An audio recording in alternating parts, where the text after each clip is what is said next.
بسم اللہ الرحمن الرحیم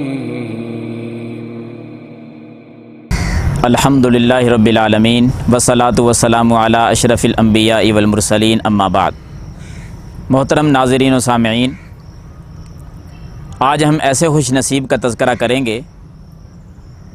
کہ جو اللہ کا مہمان بھی ہوتا ہے اور اس کی میزبانی اللہ تعالیٰ تیار کرتے ہیں اور وہ جنت کے اندر تیار کرتے ہیں۔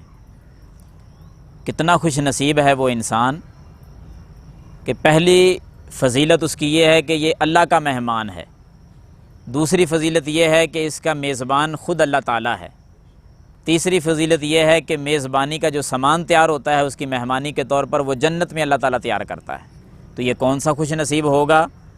آئیے ہم حدیث کی روشنی میں اس خوش نصیب کا تذکرہ کرتے ہیں۔ صحیح البخاری کی حدیث نمبر 662 ہے۔ سیدنا ابو ہریرہ رضی اللہ تعالیٰ عنہ فرماتے ہیں کہ نبی رحمت صلی اللہ علیہ وسلم نے فرمایا، من غدا الی المسجد وراح اعد اللہ لہ نزلہ من الجنہ کلما غدا او راح، کہ جو شخص، جو مسلمان بھی مسجد کی طرف قدم اٹھاتا ہے، اللہ کے گھر کی طرف چلتا ہے، اللہ کو یہ بندہ اتنا پسند آتا ہے، اتنا محبوب ہو جاتا ہے، وہ انسان اللہ کے اتنا قریب ہو جاتا ہے کہ یہ اللہ کے گھر کی طرف قدم اٹھا رہا ہے۔ نبی علیہ السلام نے فرمایا کہ یہ شخص اللہ کا مہمان ہوتا ہے، اللہ اس کا میزبان ہوتا ہے، اور اس کی میزبانی اور اس کی مہمانی کا جو سامان تیار ہوتا ہے وہ اللہ جنت کے اندر تیار کرتے ہیں۔ کام کیا ہے؟ اللہ کے گھر کی طرف قدم اٹھانا، مسجد کی طرف جانا، یعنی نماز پڑھنے کے لیے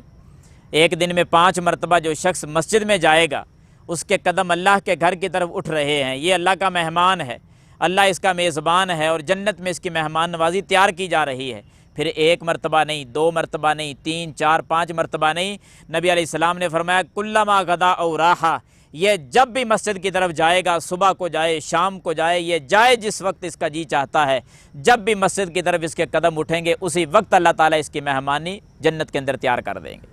یہ اتنا عظیم انسان ہے، تو اس موقع پر میں دعوت فکر دوں گا اپنے مسلمان بھائیوں کو کہ وہ مسجد کی طرف قدم اٹھایا کریں۔ جب اذان کا ٹائم ہوتا ہے ہمارے قدم کسی اور طرف چل پڑتے ہیں، میں دعوت دوں گا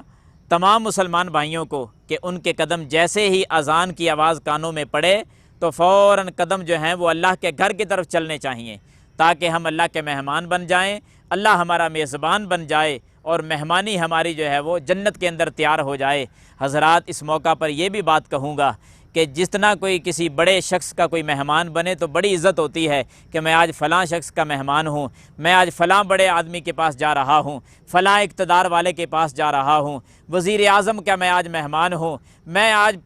میں امام کعبہ کا آج مہمان ہوں۔ کتنا وہ خوش نصیب ہے انسان جو مہمان بنتا ہے امام کعبہ کا، میزبان اس کا امام کعبہ ہو، اور اس شخص کے کیا کہنے کہ جو اللہ کا مہمان ہے، پوری کائنات کا جو خالق ہے اس کا جو مہمان بنے گا وہ میزبان ہوگا اور جنت کے اندر اللہ مہمانی تیار کرے گا۔ اس سے بڑھ کر بھی کوئی خوش نصیب ہو سکتا ہے؟ اگر ان خوش نصیبوں کے اندر ہم شامل ہونا چاہتے ہیں تو پھر قدم مسجد کی طرف اٹھائیں۔ ٹھیک ہے، اپنے کاروبار بھی کریں، کام بھی کریں، لیکن جب اذان ہو تو اللہ کے گھر کی طرف قدم اٹھیں تو انشاءاللہ یہ فضیلت ہمیں بھی نصیب ہو جائے گی۔ اللہ مجھے اور آپ کو، تمام مسلمانوں کو اس فضیلت کے اندر شامل فرمائے اور عمل کرنے کی توفیق عطا فرمائے۔ آمین یا رب العالمین، وما توفیق الا باللہ۔